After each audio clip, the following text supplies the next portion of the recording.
ఎప్పుడైనా చేపలతో కలమెట్టి కూర తిన్నారా? ఏమండోయ్ మన చేపల్ని ఎలా వండుకుంటాం? నాకు తెలిసి చేపల్ని కొంతమంది పులుసు పెట్టుకుంటారు లేదా ఇగురు వండుకుంటారు. అంతగా కాకపోతే ఫ్రై చేసుకుంటారు.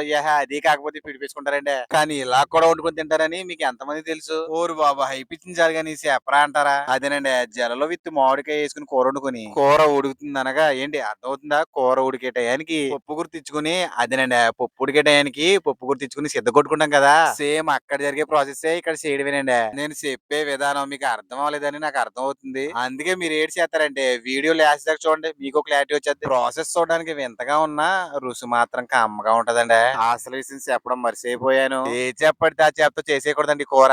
దీనికంటూ ఈ కూరకి చేపలు 2 రకాలు ఉన్నాయి. అయ్యానండి తెల్ల జల్లలు నల్ల జల్లలు వీటితో చేసుకుంటేనండి కూర నెక్స్ట్ లెవెల్ ఉంటదా. మా సైడ్ అయితే ఈ రెసిపీని లొట్టలు వేసుకుంటే లాగించేస్తారు. మెయిన్ గా మామిడికాయలు ఏంటి పుల్లటి మామిడికాయలు వేయడం మాత్రం మర్చిపోకండి సుమి. నా కోసమని ఈ వీడియో లాస్ట్ దాకా చూసినందుకు రొంబ థ్యాంక్స్ అండి. వీడియో నచ్చితే లైక్ అండ్ సబ్స్క్రైబ్ మర్చిపోకండి. అలాగే ఈ రెసిపీ ఎలా అనిపించిందో కామెంట్ చేయడం కూడా మర్చిపోకండి.